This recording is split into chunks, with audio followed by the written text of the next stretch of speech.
Hello दोस्तों। इस video में एक्सरसाइज 13A क्लास 9th के 12वां क्वेश्चन को मैं सॉल्व करूंगा। देखिए 12 में दो क्वेश्चन है। पहला क्वेश्चन क्या है कि एक त्रिभुज की भुजा क्रम से 51 मीटर, 52 मीटर, 53 मीटर है। ठीक है, 52 मीटर की भुजा पर उसके सामने के शीर्ष से लंब खींचने से जो दो त्रिभुज बनता है उसका क्षेत्रफल अलग अलग हमको निकालना है। ठीक है, सबसे पहले एक त्रिभुज बनाएंगे। 52 सेंटीमीटर की भुजा पर हम लंब खींचते हैं। तो मैं एक यहाँ पर पहले त्रिभुज बना देता हूँ। ये है 51 मीटर, ये है 52 मीटर और ये है 53 मीटर। सामने की भुजा से लंब खींचना है। ठीक है, मैंने यहाँ पर लंब खींच दिया। अब क्या करना है, इसका हमको क्षेत्रफल निकालना है। मैं नाम लिख देता हूँ, ABC एक त्रिभुज है। ठीक है, तो अब हम लोग क्या करेंगे, सबसे पहले इस बड़े त्रिभुज का क्षेत्रफल निकालते हैं।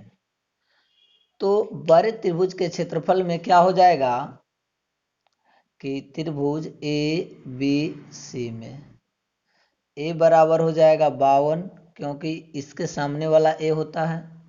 B बराबर हो जाएगा 53 मीटर, मीटर सब में लिख देता हूँ।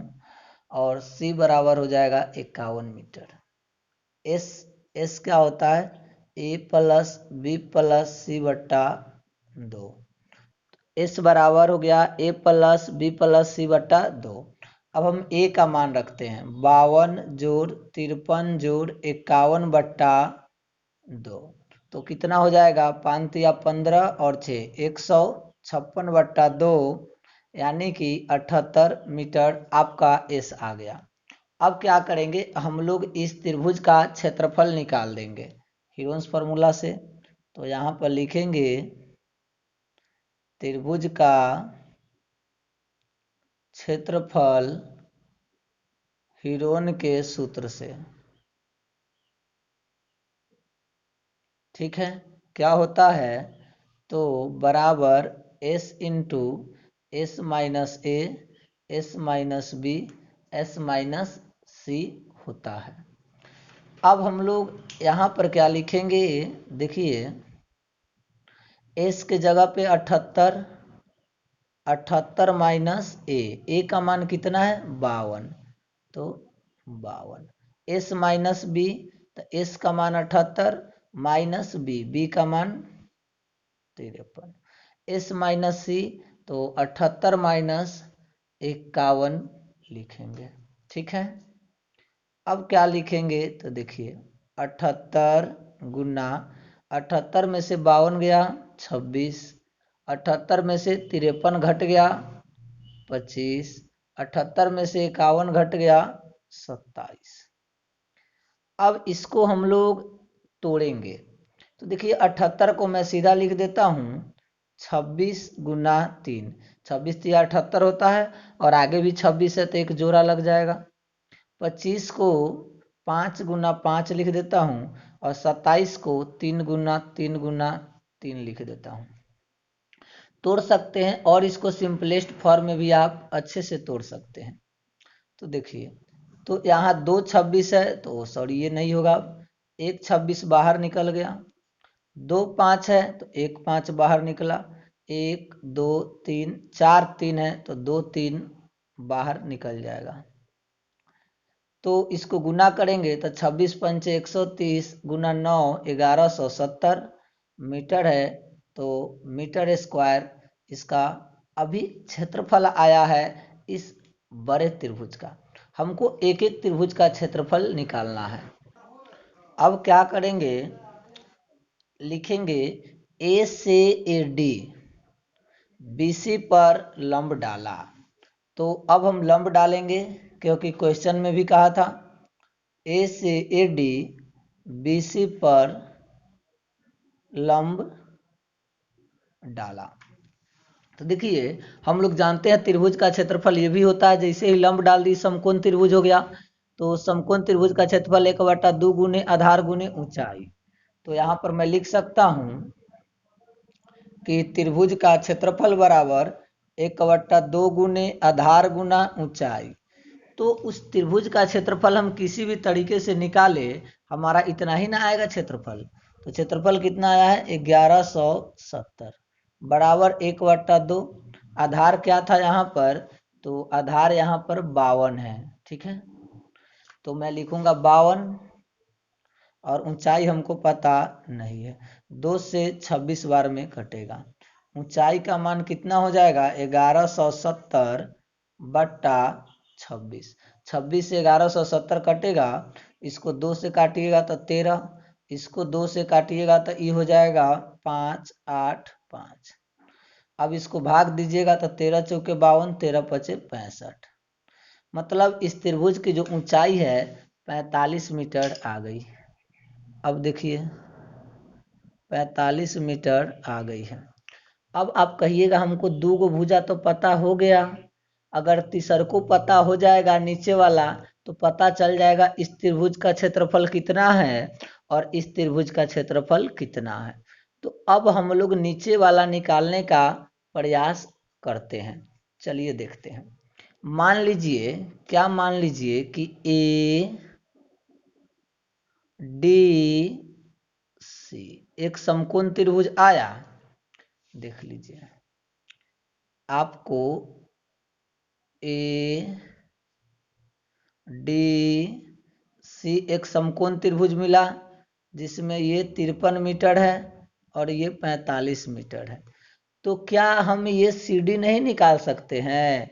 निकाल सकते हैं, पाइथागोरस का उपयोग करके हम ये निकाल सकते हैं। तो देखिए मैं यहाँ पर क्या लिखता हूँ, मैं यहाँ पर लिखूंगा कि समकोण त्रिभुज ए डी सी में क्या लिखूंगा, ए सी का स्क्वायर मतलब कर्ण का स्क्वायर बराबर होता है लंब का स्क्वायर, लंब ए डी का स्क्वायर जोड़ आधार का स्क्वायर मतलब आधार सी डी का स्क्वायर, बराबर होता है कि नहीं।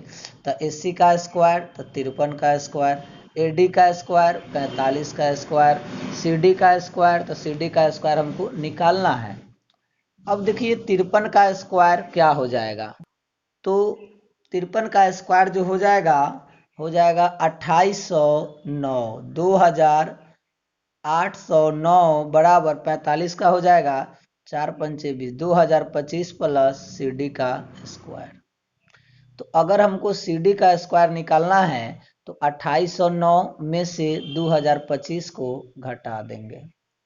तो 2025 को घटाते हैं, 9 में से 5 गया 4, 10 में से 2 गया 8, 27 में से 20 गया 7, सी डी का स्क्वायर। तो ये सी डी का मान कितना आ गया √784, और ये क्या होता है 28 का वर्गमूल है, तो 28 मीटर। देखिए हमको ये वाला 28 मीटर मिल गया। ऊपर आइए, अब ऊपर बात करते हैं। यहाँ से ये हमको 28 मीटर मिल गया कि नहीं। ये जब इतना 28 मीटर है और पूरा हमको 52 मीटर है, तो ये वाला कितना मिलेगा, तो आप कहिएगा 24 मीटर हो ना गया। 28 मीटर ई और 24 मीटर ई, एगो समकोण त्रिभुज ये हो गया, एगो समकोण त्रिभुज ये हो गया। अब दोनों का क्षेत्रफल हम लोग आराम से एक एक करके निकाल सकते हैं।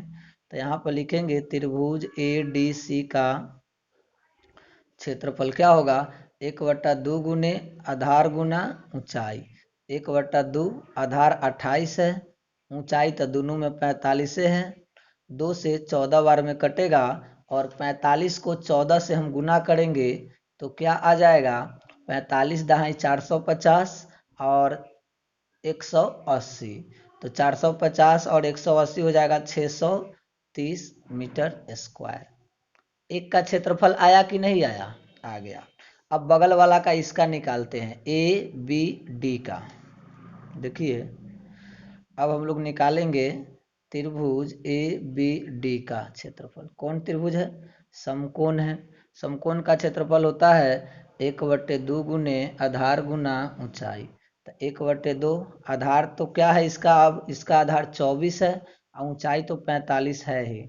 तो 24 गुना 45, 2 से 24 कटेगा 12 बार में, 12 को 45 से गुना करेंगे तो 45 दहाई 450 और 90, 540 मीटर स्क्वायर इसका सही जवाब आ जाएगा। ठीक है, तो इस तरीके से हम लोग इस त्रिभुज का क्षेत्रफल निकाले हैं। एक बार आप ध्यान से देख भी लीजिए। पहले हीरोन सूत्र से इस त्रिभुज का क्षेत्रफल निकाले हैं, कोई बात नहीं है। उसके बाद लंब डाले हैं, लंब डालने के बाद हमको क्या दिया था, लंब दिया था, कर्ण दिया था, तो आधार निकाले हैं। एक आधार आने से हमको दूसरा आधार भी मिल गया है। ये 28 आया है तो ये वाला 24 आया है, और 28 24 आपका 52 निकल गया है। निकलने के बाद दोनों का क्षेत्रफल अलग अलग निकाल दिए हैं और हमारा आंसर आ गया है। ठीक है, तो मैं आशा करता हूँ कि यह वीडियो आप लोग को बहुत अच्छा लगा होगा और क्वेश्चन बिल्कुल समझ में आया होगा। तो प्लीज़ चैनल को लाइक करिएगा, सॉरी सब्सक्राइब करिएगा, वीडियो को लाइक जरूर कर दीजिएगा। Thank you watching for this.